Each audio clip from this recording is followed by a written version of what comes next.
बहीण योजनेबाबत आता मोठी अपडेट समोर आली आहे। 5 लाख लाभार्थ्यांना वगळण्यात येणार आहे।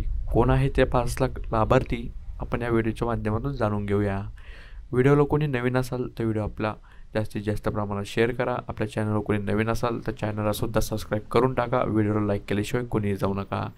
चारचाकीवाल्यांना लाडक्या बहिणींची पडताळणी सुरू झाली असताच लाडकी बहीण योजनेबाबत एक मोठी अपडेट समोर आली आहे।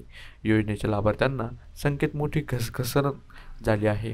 महिनाभरात लाभार्थी महिलांच्या संख्या 5 लाखाची घटली आहे। डिसेंबर 2024 मध्ये 2,46,00,000 लाडक्या बहिणींना योजनेचा लाभ मिळाला होता, तर जानेवारीत वितरित करण्यात आलेल्या महिलांना संख्या 2,41,00,000 इतकी होती। म्हणजेच लाभार्थी महिलांना संख्येत 5 लाखांची घसरण झाली आहे। कशामुळे झाली घट आपण या व्हिडिओच्या माध्यमातून बघणारच आहोत। लाभार्थी महिलांची संख्या घटण्याचे अनेक कारणे आहेत। पहिलं कारण म्हणजे ज्या लाभार्थ्यांचे वय 65 वर्षांहून अधिक आहे त्यांना या योजनेतून वगळण्यात आले आहे। त्यानंतरच मुख्यमंत्री माझी लाडकी योजनेअंतर्गत 21 ते 65 वयोगटातील पात्र महिलांना दरमहा 1500 रुपयांचा लाभ देण्यात येतो।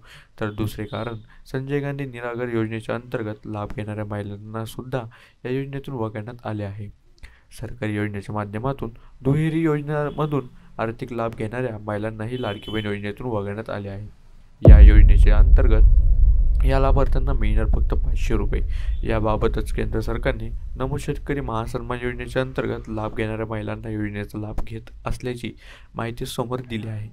नमो शेतकरी महासन्मान योजनेच्या अंतर्गत लाभार्थ्यांना दरमहा 1000 रुपयांची दान लाभ देण्यात येणार होता।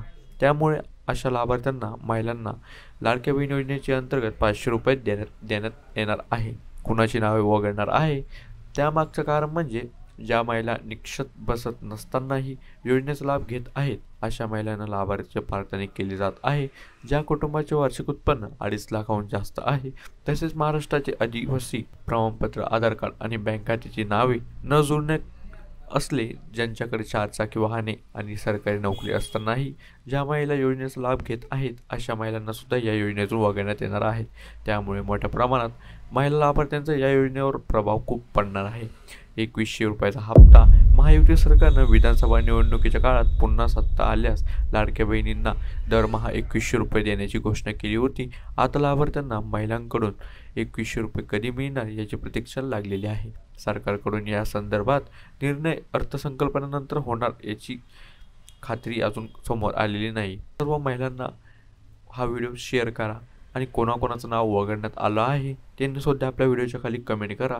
तुमच्याकडे काय नाही आहे ते डॉक्युमेंट आपण सुद्धा त्या व्हिडिओच्या माध्यमातून आपल्या नंतरच्या व्हिडिओच्या माध्यमातून तुम्हाला सांगून देऊ।